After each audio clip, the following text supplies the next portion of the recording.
Hello everyone, welcome back to bittercode.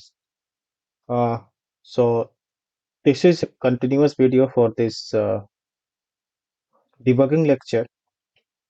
So till now we have seen how you can debug a Java program using Eclipse Debugger.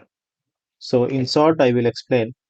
Uh, so these are the options available at the top. You can use the debugger this debug option to start a project, or you can just right click and then start a project. So I have seen this example before. I have created a new example file, example E, where I am using the previous example, but I have pasted some other set of system.println uh, to explain that there are some other logics available here. In that way, the method logic, like method is large, then how can we proceed?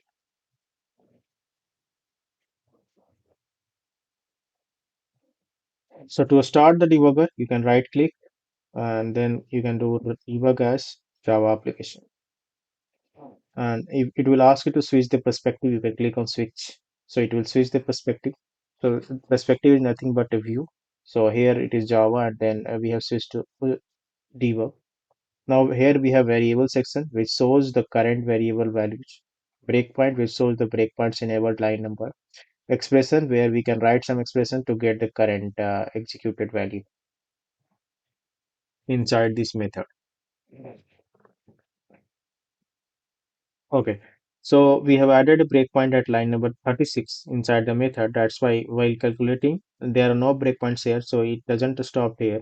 And it stopped inside the square method of this line number 36 because we had added a breakpoint. Now we can go to the next line using this step over button. We can go to the next breakpoint using this resume button. So let me add one more breakpoint at line number 14, and we can even go to that breakpoint using the next and next button. So it comes here. Now if you wanted to go inside a particular method, you can use this button, step into. Step into will go inside this particular method, and then you can go to the next line by line using this step over button. But there is some other option. There is one option of drop to frame. Suppose you are inside a method which is larger, which have larger logics written, and it is larger in size. Suppose I come to last breakpoint, but now you thought like I should have started, I have missed some breakpoints, I have missed some logics here, which you wanted to go back. And in that case we have a drop to frame option. So drop to frame, if you see here, these three blue lines and then this yellow arrow. So if you click on here, it will drop you to the starting of that method.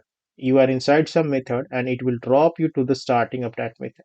Suppose you come to the last line of that method, even that doesn't matter. It will, if you click on this drop frame, so it will take you to the starting of that method. And again you can continue. Again you can continue checking your breakpoints and checking the values. So you can see as soon like as long as I am going, it is playing some more logics because it is executing line by line. And as soon as I reach to the last line, it will go to the here and it will execute. So this is how it is working.